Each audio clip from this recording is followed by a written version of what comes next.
This Game Boy is an old Game Boy. It's one of the early 1989 units. It's a CPU 02. But anyway, I've cleaned it up here and let's see. Focus, I'll show you that. Anyway, I've cleaned it up and I polished the screen. Had like a scuff on it, and I polished that out with a Dremel tool. It was working. I tried Mario Land in it and it was working, but they was like lines across, so I'm gonna try to take a soldering iron and go over this bottom row heated up. That's supposed to fix. I fixed one like that before. I don't know what this stuff is on the edge of the screen. It don't really interfere with nothing too much though. But anyways, also these battery terminals I had to take, and the ones in this was corroded so bad, and these screws was corroded so bad, the two in the battery compartment, that I just had to drill them out. And then these here I got out of another Game Boy, a black Play It Loud Game Boy, matter of fact. And I used the Dremel and polish and paste or Metal Glow to polish those. And I'm just going to slide them back in the case when I get it all cleaned, and hopefully I'm going to get this thing going. You know, I mean, get it to where it's playable pretty much.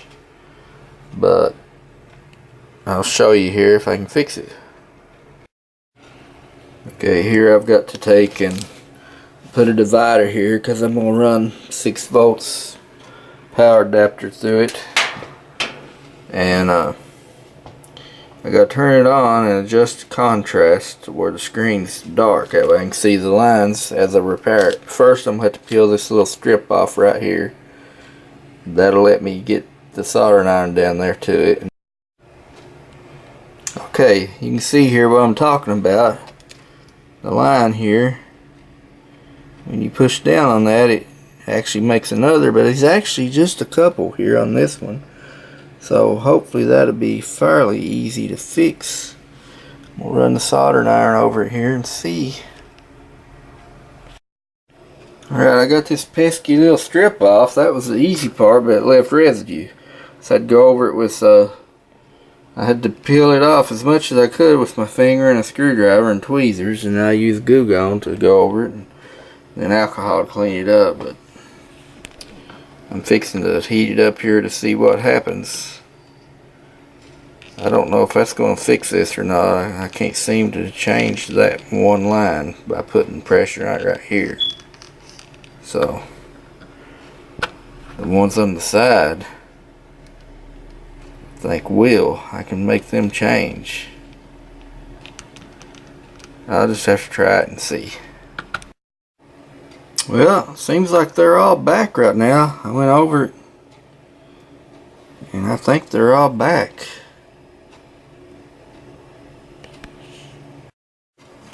Contrast is working. Well, let me see. Hard to do it with one hand, but it's working.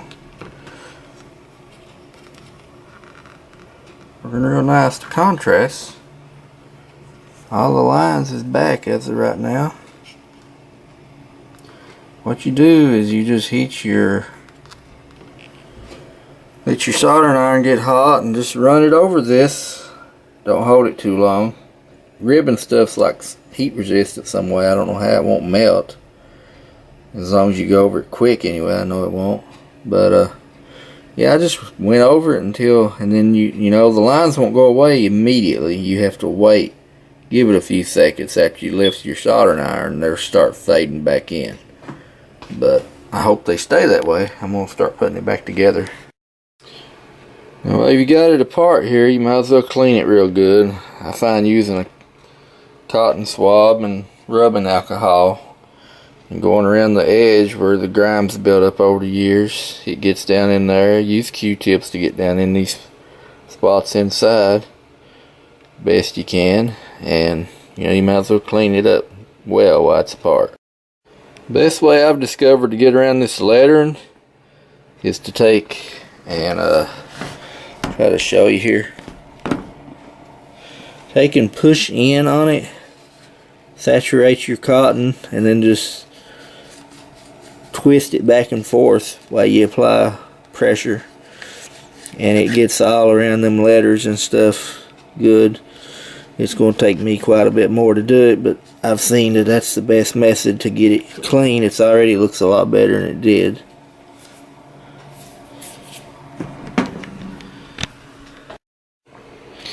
You're going to want to clean the outside of the unit. I mean the front side too, just like you did the back. Clean all the inside out with Q-tips, rubbing alcohol, and cotton swabs. See, I've got this one clean. Clean around the buttons all real good. Clean the speaker vents out real good. You know, you got 30 years of grime on here.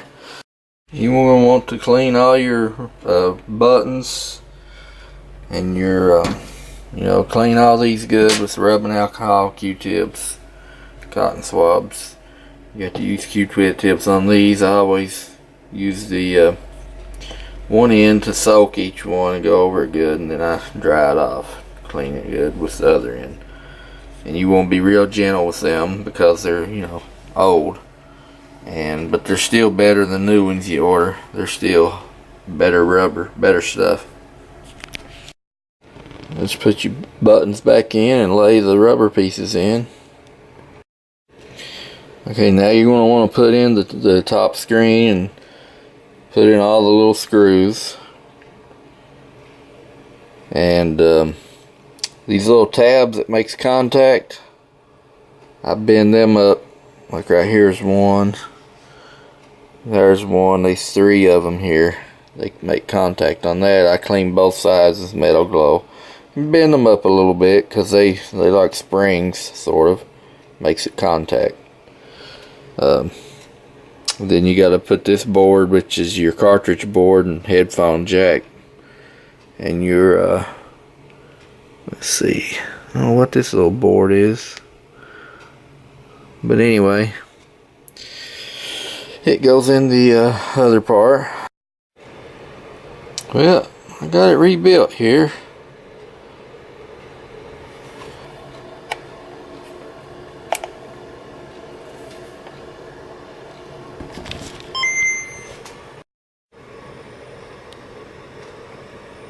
Everything seems to be fine. Contrast adjusts good.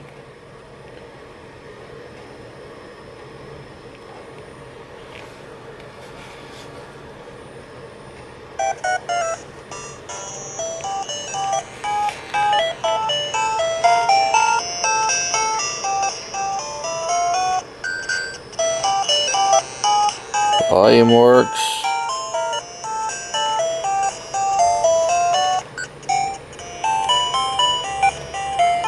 Uh-oh.